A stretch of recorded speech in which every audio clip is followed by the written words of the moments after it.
Albanian stock mentality, in the market, written in the newspaper sot.com. Al 15 May 2014.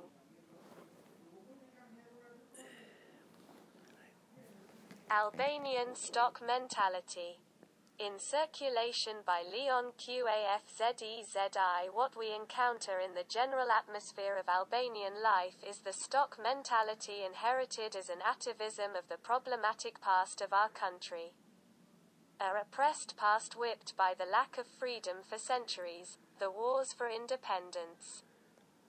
The fight against the numerous predatory occupiers that have surrounded us to swallow our country as if it were a large piece of bread. Then came the darkness of the 46-year dictatorship, where an entire people was isolated from the world by ideologically lying that the most beautiful place in the world was the Albanian bunker. This was one of the most magnificent lies told to a people like those canaries in the cage who are not allowed to fly. That they will be lied to by the beauties of the world beyond this bunker cage.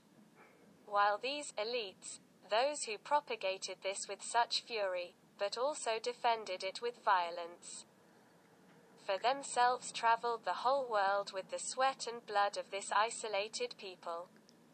They vacationed on the islands. And when they came with their suitcases full, they only cursed the capitalist world, as if they had seen hell with their own eyes. That old Pharaonic slogan was in action: do as I say, but do not do as I do. Those minorities who tried to demonstrate in the most minimal form that this was a tale lying was imprisoned, shot without trial, exiled to exile in the most brutal inhuman observation time had ever seen on the Balkan Peninsula. Today they are called former political persecutors, who unfortunately continue to be treated in the same way as the old but more moderate form of malice. They are used, after dividing each other, to vote once right and once left. Only by these two parties that do not allow the real right in Albania. Perhaps also for the simple reason that the real right is already in emigration and has kept the country with bread. Again with its blood and sweat already in a foreign country, where again they encounter disregard, legal abuses, ill treatment and feel abandoned, as orphans, homeless. But the purpose of this writing is not this. It is the circulation of old mentalities in our days, preserving the fetishes of the past.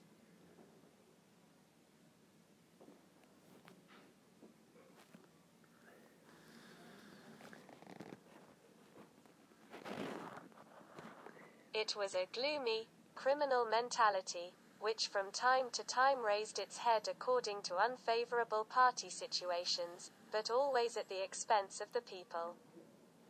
The most poignant events of this transition are already known by these generations who took them away and are continuing to take them away. They are not few, they are many.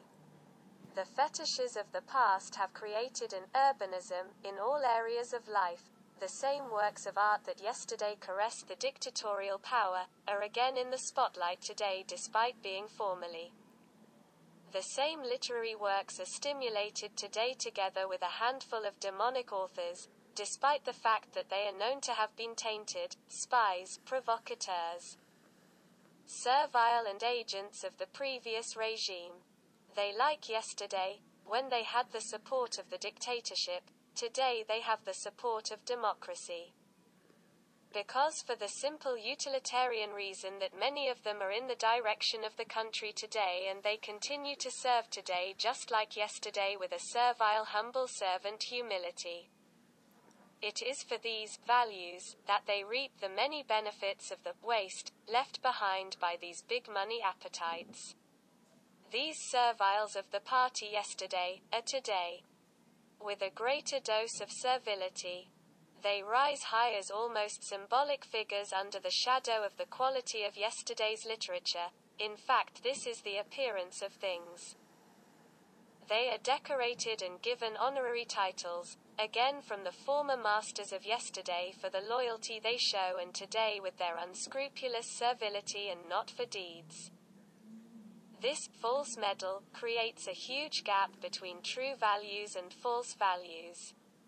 So anti-values and pseudo.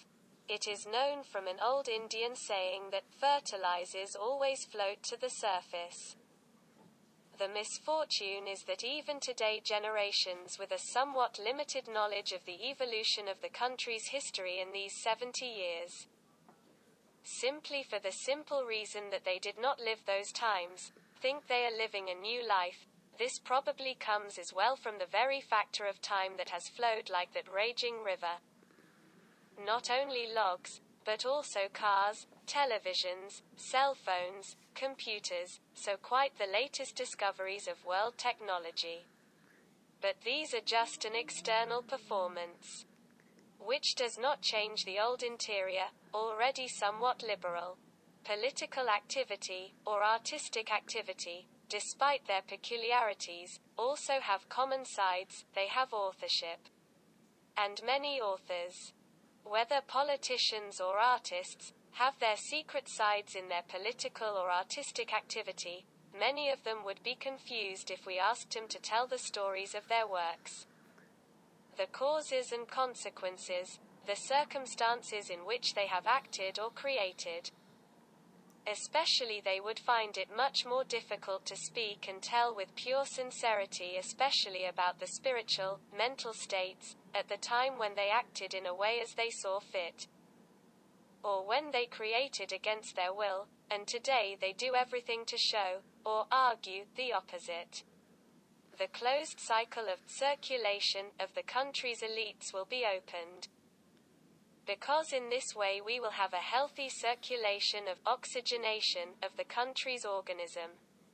Otherwise we will be reborn in that ramistic imitation, which cynically ionized the name of Enver Hoxha after his death, leaving no university, factory, farm, garden or nursery without calling him by his name. This is a form of value generation, disguised as value, but which obviously constitutes